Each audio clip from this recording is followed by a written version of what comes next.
اس لیے کہ قرآن پاک کو رمضان کے ساتھ، رمضان کو قرآن کے ساتھ ایک خاص نسبت حاصل ہے۔ وہ کیا ہے؟ شہر رمضان الذی انزل فیہ القرآن۔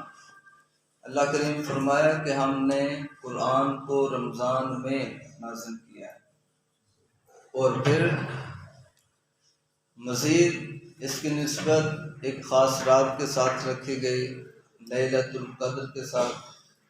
تو قرآن پاک کا نزول لیلۃ القدر میں ہوا، چونکہ پورے مہینے کی نسبت لیلۃ القدر کے ساتھ تھی، اس لیے اللہ تعالیٰ نے پورے مہینے کو شرف عطا فرمایا، پورے مہینے کو عظمت اور شان عطا فرمائی۔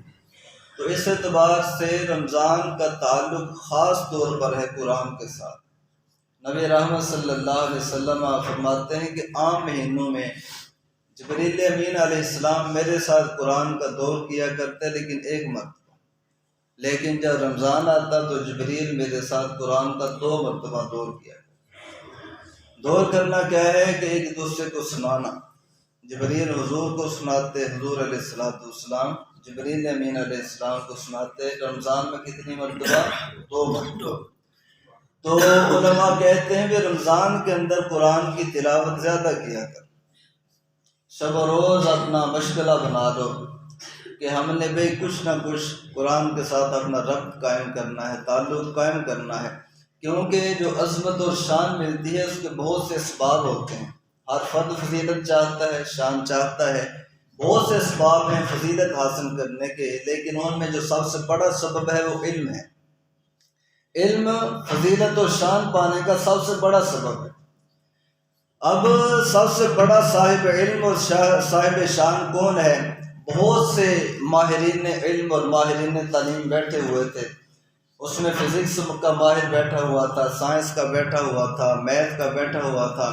ہم نے لوگوں سے پوچھا، بلکہ ایک ماہر قرآن بھی بیٹھا ہوا تھا، تو ہم نے لوگوں سے پوچھا بھی بتاؤ ان میں زیادہ عظمت اور شان والا کون ہے؟ کسی نے کہا جناب جو میتھ کا ماہر ہے نا بڑی شان والا ہے، یہ میتھ کا دور ہے لہذا یہ بڑی فضیلت والا ہے۔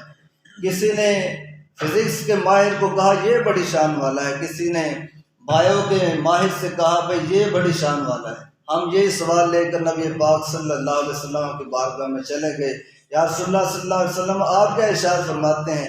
تو اللہ کریم کے حبیب صلی اللہ علیہ وسلم فرماتے ہیں لوگوں ہم دوسروں کی شان کا بھی انکار نہیں کرتے، جو صاحب علم ہے، ماہرین تعلیم ہیں، ہم کسی کی عظمت اور شان کا انکار نہیں کرتے، لیکن اگر تم ہماری رائے پوچھتے ہو تو اللہ اس کا رسول کہتا ہے خیرکم من تعلم القرآن وعلمہ، کائنات کے اندر علم کے اعتبار سے جو سب سے زیادہ شان والا ہے وہ صاحب قرآن، جو سب سے زیادہ فضیلت والا ہے، شرف والا ہے، عظمت والا ہے، وہ صاحب قرآن ہے۔ دوسروں کے علم و شان کا بھی انکار نہیں ہے، لیکن اگر تم اللہ کی رائے پوچھو اور اللہ کے رسول کی رائے پوچھو تو پھر ان کے ہاں جو مقام پانا چاہتا ہے، جو شرف حاصل کرنا چاہتا ہے، خود کو قرآن کے ساتھ جوڑے، خود کو قرآن کا خادم بنا لے، قرآن سے ربط قائم کرے، تو ہر فرد شان چاہتا ہے، لہذا نسخہ اللہ کے حبیب نے ہمیں عطا فرما دیا۔